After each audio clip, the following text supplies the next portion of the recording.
मैं बनना चाहूँ जैसा पर शायद सपनों में, मैं उड़ना चाहूँ जैसा पर शायद सपनों में।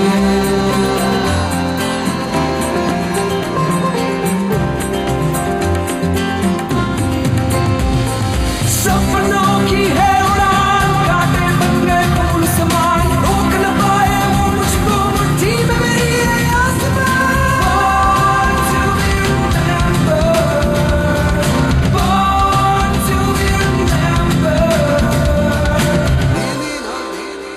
दोस्तों नमस्कार, गुड मॉर्निंग और शुभ प्रभात। स्वागत है आपका फिर से एक बार आपके अपने चहेते शो में जिसका नाम है बॉर्न टू बी रिमेम्बर्ड। मैं हूं संदीप भट्ट। दोस्तों आज हम एक ऐसे इवेंट के बारे में बात करने जा रहे हैं जिसका इंतजार नेशनल नहीं इंटरनेशनल लेवल पर होता है, और ये मोस्ट अवेटेड, इंटरेस्टिंग और दिल की धड़कन बढ़ा देने वाला इवेंट कोई और नहीं, एकेडमी अवार्ड्स यानी कि ऑस्कर अवार्ड्स हैं। और यही हैं फिल्म इंडस्ट्री की दुनिया के सबसे जाने माने और भव्य अवार्ड्स। आपसे एक बात शेयर करना चाहता हूँ। जानते हैं, जब पहली बार मैंने ऑस्कर अवार्ड्स का टेलीकास्ट टीवी पर देखा तो लगा जैसे कोई सपनों की दुनिया देख रहा हूँ। फेरी टेल्स जैसे लोग, खूबसूरत कपड़ों में फिल्म स्टार्स, सुंदर चेहरे, वो लुभावना और ग्रैंड एम्बियंस, रिपोर्टर्स के कैमरे की flash lights, everything just amazing. पर दोस्तों क्या आप जानते हैं कि पहली बार जब ऑस्कर अवार्ड्स हुए थे तो वो आज की तरह all over the world live नहीं टेलीकास्ट हुए थे। आज ही के दिन यानी मई 16, 1929 को हॉलीवुड के रूजवेल्ट होटल में 270 लोगों को इनविटेशन भेजा गया, और उस वक्त मेहमानों के लिए टिकट्स की कॉस्ट थी सिर्फ $5। पर जो सबसे इंटरेस्टिंग बात हुई थी वो ये थी कि अवार्ड्स किसे मिलने वाला है, इस बात की अनाउंसमेंट 3 महीने पहले ही कर दी गई थी। मतलब ये कि ये क्यूरियोसिटी नहीं थी कि विनर कौन है। हालांकि नेक्स्ट ईयर के अवार्ड फंक्शन में ये सीक्रेसी मेंटेन करने की स्ट्रेटेजी बदल दी गई और लास्ट मोमेंट में ही रिजल्ट डिक्लेयर हुए। गौर करने वाली बात ये है कि 1940 तक विनर्स की एक लिस्ट एडवांस में न्यूज़पेपर्स को दी जाती थी, जिसे वो अपने रात 11 बजे के पब्लिकेशन में पब्लिश करते थे। पर 1940 में लॉस एंजलिस के एक अखबार ने इस करार को तोड़ते हुए अपने इवनिंग पब्लिकेशन में ही लिस्ट को पब्लिश कर दिया। इस वजह से 1941 से रिजल्ट्स को सील बंद एनवेलप्स में ही यूज किया जाता है। क्या आप जानते हैं कि पहला बेस्ट एक्टर अवार्ड किसे मिला था? जी हाँ, वो थे जर्मन एक्टर एमिल जेनिंग्स। समय के साथ साथ ऑस्कर अवार्ड्स को देखने और चाहने वालों की भीड़ ऐसी बढ़ी कि जहां शुरुआत में ये अवार्ड सेरेमनी एम्बेसडर और बिल्टमोर होटल्स में हुई, वही 16वें ऑस्कर सेरेमनी का आयोजन हॉलीवुड के चाइनीज थिएटर में किया गया, जो उस समय काफी बड़ा हुआ करता था, और तब से ये बड़ा इवेंट एक बड़े थिएटर में ही किया जाता है। दोस्तों आप सोच रहे होंगे कि मैंने आपको इन एकेडमी अवार्ड्स के बारे में इतना कुछ बताया है, पर अभी तक ये नहीं शेयर किया कि आखिर हमारा अपना देश भारत कब इन प्रेस्टिजियस और एस्टीम्ड अवार्ड्स का पार्ट बना। तो भाई पहली बार academy awards for best foreign language film के लिए भारत ने 1957 में फिल्म सबमिट की। जी हाँ, क्या आप जानते हैं कि वो फिल्म कौन सी थी? दोस्तों वो फिल्म थी सुनील दत्त और नरगिस की बेमिसाल एक्टिंग की फिल्म मदर इंडिया। भारतीय फिल्मी इतिहास में तो ये फिल्म स्वर्ण अक्षरों से जड़ी हुई है। कैसे भूल सकते हैं कि इस फिल्म में किस तरह एक माँ अपने बच्चों के लिए संघर्ष करती है और अंत तक भी अपने उसूलों और गरिमा को नहीं छोड़ती। एनीवेज, ये फिल्म फाइनल शॉर्ट लिस्ट में तो चली गई, पर अनफॉर्चुनेटली सिर्फ एक वोट से इसने एकेडमी अवार्ड्स मिस कर दिया। भारत से सिर्फ 3 फिल्में मदर इंडिया, लगान और सलाम बॉम्बे ही एकेडमी अवार्ड्स में नॉमिनेट हुई हैं। बड़ा बाप बनेगा बेटा। मैंने तेरी सारी विद्या सीख ली है। इसी विद्या से तूने हमारी फसल के 3 हिस्से सूद में लिए और हमें फाके दिए। इसी विद्या से तूने हमारी जमीन छीन ली, हमारे बैल छीन लिए, हमारा बाप छीन लिया, मेरी माँ के हाथों में काले तागे बंधा लिए। दूध पर छूत अछूत की छाप लगाई के दूध तो आप ब्रश कर रहे हो।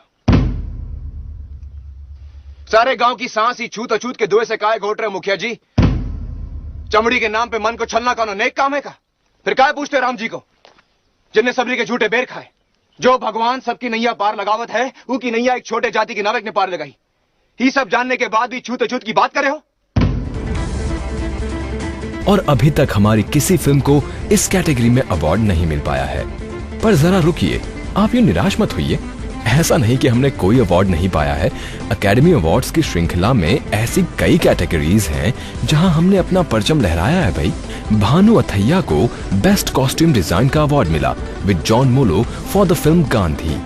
फिर सत्यजीत रे को ऑनररी एकेडमी अवार्ड मिला। और दोस्तों, रिसेंटली आई super duper hit film slum dog millionaire को कौन भूल सकता है भला। भाई रसल पुकुट्टी को इस फिल्म के लिए बेस्ट साउंड मिक्सिंग का अवार्ड मिला। इसी फिल्म के लिए सुरों के जादूगर AR रहमान को बेस्ट स्कोर और बेस्ट ओरिजिनल सॉन्ग का अवार्ड मिला। And the Oscar goes to A.R. Rahman for Slumdog Millionaire. Before coming, I was excited and terrified. The last time I felt like that was during my marriage. There's this dialogue from the Hindi film called Mere Paas Maa Hai, which means I have nothing but I have my mother. So mother's here and her blessings are there with me. I'm grateful for her to have come all the way. God is great. Thank you. पर ये list यहीं खत्म नहीं होती है। गुलजार साहब को इसी फिल्म के सॉन्ग जय हो के लिए बेस्ट सॉन्ग के अवार्ड से नवाजा गया। जानता हूँ इस गाने का जिक्र करूं और आपको ना सुनाऊं तो बहुत नाइंसाफी होगी, तो दोस्तों पेश है सिर्फ आपके लिए ये जोशीला गाना। आजा आजा जिंद शामी आने के तले, आजा जरी वाले नीले आसमाने के तले।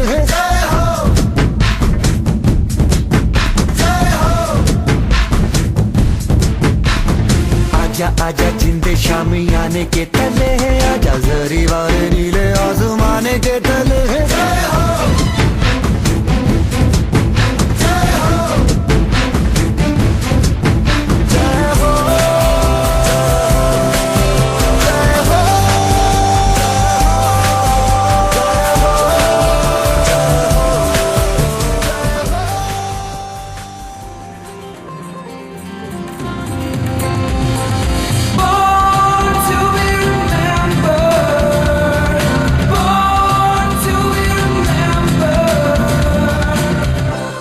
दोस्तों अब आते हैं हमारे उस सेक्शन में जहां हम महान लोगों के बारे में बात करते हैं, उन लोगों के बारे में जिनका आज जन्मदिन भी है।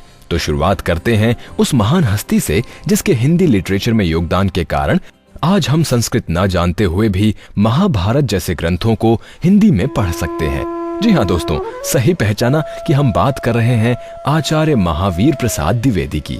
हिंदी साहित्य को द्विवेदी जी एक नए मकाम पर ले गए। इन्होंने इन सारे महान ग्रंथों को न सिर्फ हिंदी में अनुवादित किया बल्कि संपत्ति शास्त्र जैसे कई ग्रंथ भी लिखे। दोस्तों जरा सोचिए, अगर आचार्य द्विवेदी ने इन सारे ग्रंथों का हिंदी में अनुवाद न किया होता तो शायद आज हम टीवी पर इन पौराणिक ग्रंथों का नाटकीय रूपांतर यानी सीरियल्स नहीं देख रहे होते। महावीर प्रसाद द्विवेदी का जन्म 1864 में उत्तर प्रदेश के रायबरेली जिले में दौलतपुर गांव में हुआ था।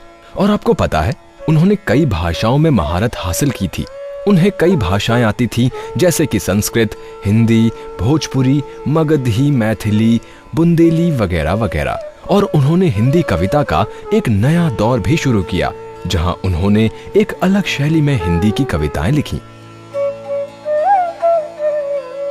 आगे चलकर उन्होंने अपनी कविता और निबंध लेखन से राजनैतिक, सामाजिक और आर्थिक समस्याओं को संबोधित किया और उन्हें उठाया।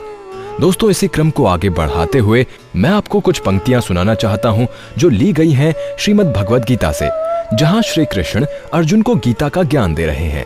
दोस्तों कहते हैं, जिसने गीता का पाठ समझ लिया उसके लिए किसी भी प्रश्न का उत्तर पाना कठिन नहीं होता है। अपि चेदसि पापेभ्यः सर्वेभ्यः पापकृत् तमः सर्वं ज्ञानप्लवेनैव वृजिनं संतरिष्यसि। तो तुम भी ज्ञान की नौका में बैठकर पाप के सागर को पार कर जाओ। ये समझ लो पार्थ कि जैसे अग्नि सब कुछ जलाकर भस्म कर देती है, वैसे ही ज्ञान की अग्नि कर्म फल की इच्छा, फल की प्राप्ति न होने पर आने वाले क्रोध और उस क्रोध के सहारे आगे बढ़ने वाले मोह को जलाकर भस्म कर देती है। दोस्तों मुझे लग रहा है कि श्रीमद् भगवद गीता की इन पंक्तियों को सुनकर आपको आनंद अवश्य आया होगा। चलिए इन्हीं पंक्तियों के साथ ही साथ हम बॉर्न टू बी रिमेम्बर्ड की तरफ से हिंदी के इस महान साहित्यकार आचार्य महावीर प्रसाद द्विवेदी को हार्दिक श्रद्धांजलि देते हैं।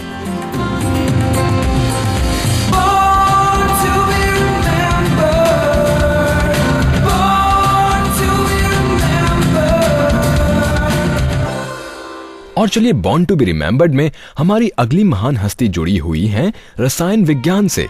दोस्तों मैं बात कर रहा हूँ निकोलस लुइस वॉक्यूलिन की।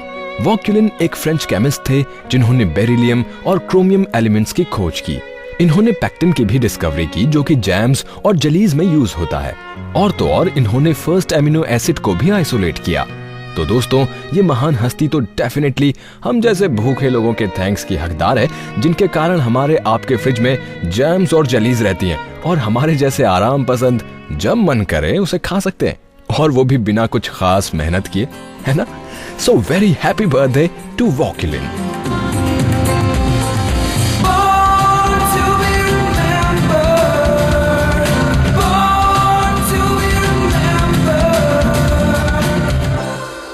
बॉर्न टू बी रिमेम्बर्ड में अब हम बात करने जा रहे हैं हमारे अगले अचीवर के बारे में।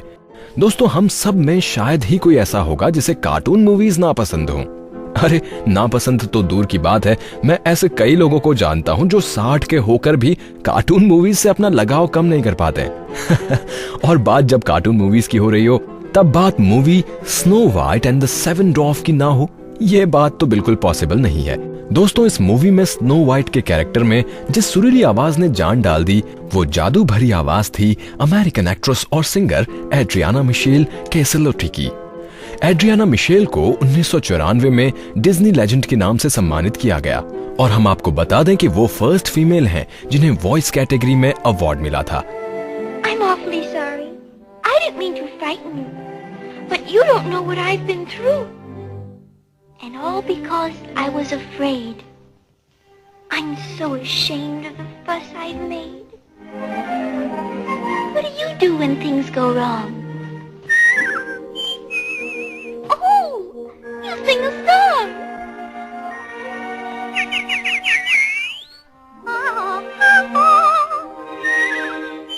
भाई एड्रियाना मिशेल की ये काबिलियत और जादू भरी आवाज तो उन्हें विरासत में मिली थी। उनके पिता म्यूजिक के टीचर और एक वोकल कोच थे।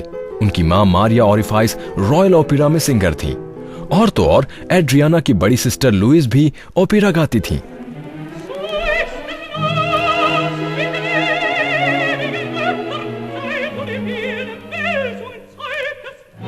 और भाई अब आगे बढ़ते हैं और 1935 की बात करते हैं, जब वॉल्ट डिज्नी ने एड्रियाना मिशेल को हायर किया as a voice of their heroine Snow white.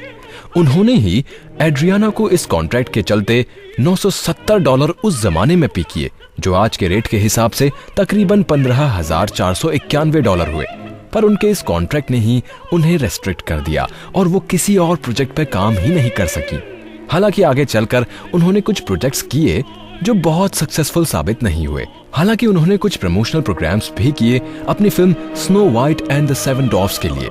तो दोस्तों ये थी एड्रियाना मिशेल जिन्होंने कार्टून्स में अपनी वॉइस का जादू बिखेरा।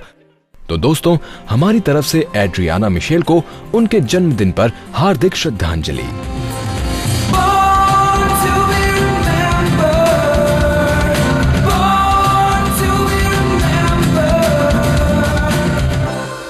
दोस्तों जब बात आर्ट, मूवीज और टैलेंट की हो रही हो तो मिलवाते हैं आपको अपने अगले सेलिब्रिटी से।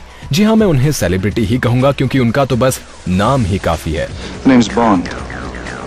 James Bond. भाई अगर कोई मेरी पर्सनल चॉइस पूछे तो जितने भी एक्टर्स ने जेम्स बॉन्ड सीरीज में बॉन्ड का किरदार निभाया तो उनमें से मैं सबसे ज्यादा जिसे तवज्जो दूंगा वो है हमारे mister bond Pierce Brosnan. Brosnan ने जेम्स बॉन्ड सीरीज की 4 मूवीज में बॉन्ड की भूमिका निभाई, जिनमें से पहली फिल्म आई GoldenEye, tomorrow never dies, the world is not enough, die another day. इन चारों मूवीज में पियर्स ब्रॉसनन की परफॉर्मेंस इनक्रेडिबल है। और प्लीज अगर आपने ये सीरीज मिस कर दी है तो go and watch it. Pierce Brosnan का जन्म मई 16, 1953 को आयरलैंड में हुआ था। अपने करियर की शुरुआती दिनों में उन्होंने लंदन के एक एक्सपेरिमेंटल थिएटर ग्रुप को ज्वाइन किया और साथ में ड्रामा सेंटर में पढ़ाई की। कई स्टेज शोज करने के बाद लॉस एंजलिस में उन्हें अपना पहला ब्रेक थ्रू मिला जब उन्होंने 1982 में एक डिटेक्टिव सीरीज रेमिंगटन स्टील में लीड रोल करने का ऑफर मिला। और इसके साथ ही ब्रॉसनन अमेरिकन टेलीविजन ऑडियंस के चहेते भी बन गए। ब्रॉसनन को बॉन्ड सीरीज में साइन किया गया। Who is the competition? An ex-KGB guy. Tough mother. Got a limp on his right leg. Name's Sukovsky. Valentin Dmitrovich Zukovsky? Yeah. You know him? I gave him the limp. Oh, Moneypenny.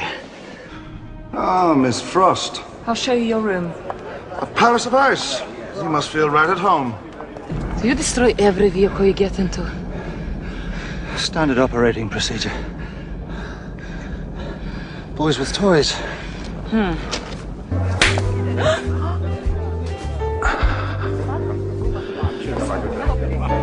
Now I know. Was it something I said? How about the words, I'll be right back? पर दोस्तों, Pierce Brosnan ने सिर्फ bond series से ही अपना लोहा नहीं मनवाया, बल्कि 1993 में आई उनकी कॉमेडी फिल्म मिस्टर डाउटफायर, 1999 में द थॉमस क्राउन अफेयर, 2004 में लॉज ऑफ अट्रैक्शन और 2005 में आई दी मैटाडोर भी काफी उम्दा फिल्में रहीं। तो दोस्तों, इस सदाबहार एक्टर को बॉर्न टू बी रिमेम्बर्ड की तरफ से हैप्पी हैप्पी बर्थडे।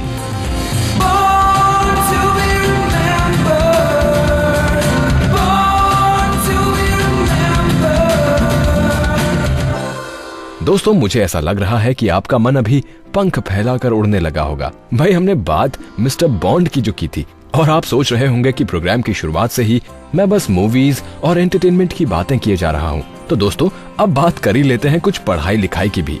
तो आइए पढ़ाई की बातें करते हैं और बढ़ते हैं हमारी अगली शख्सियत की तरफ, जो मैथमेटिक्स यानी कि गणित से रिलेटेड है।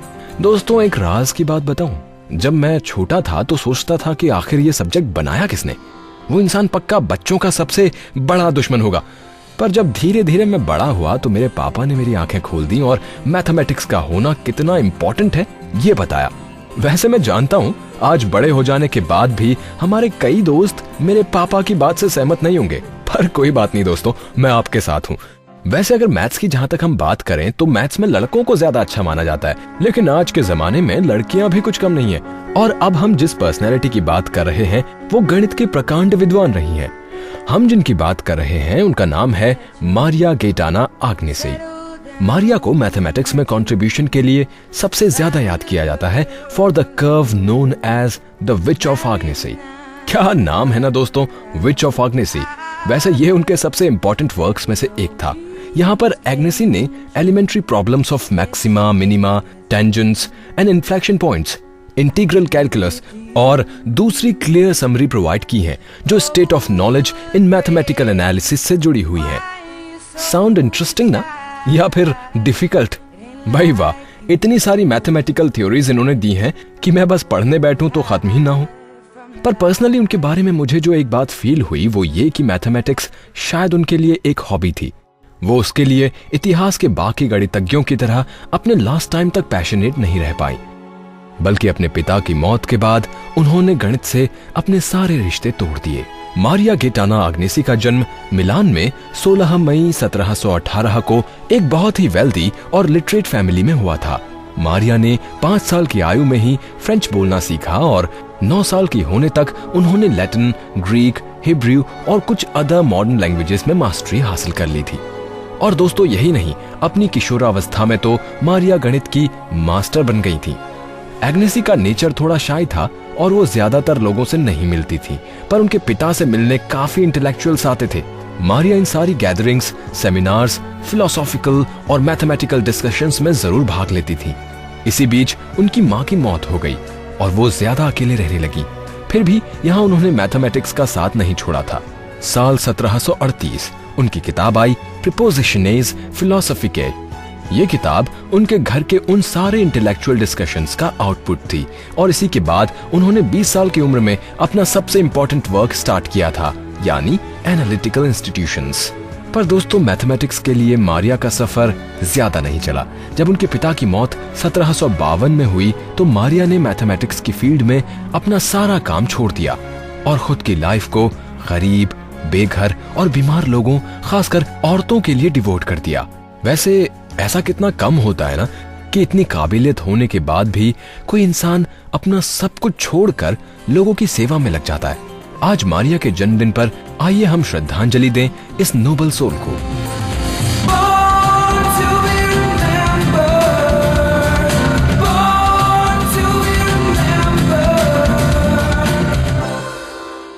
और इसी के साथ आपका ये अजीज संदीप भट्ट आपसे विदा लेता है, कल फिर आने का वादा करके। कल फिर से लौटेंगे कुछ नए किस्से, कुछ महान लोगों की महान कहानियों के साथ। Have a great day, goodbye. मैं बनना चाहूँ जैसा पर शायद सपनों में, मैं उड़ना चाहूँ जैसा पर शायद सपनों में।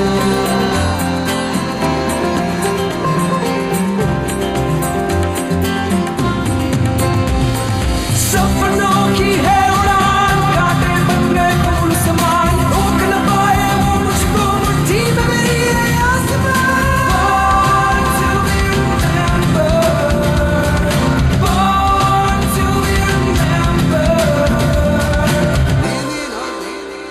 इस कार्यक्रम के कार्यकारी निर्माता जैनेंद्र सिंह।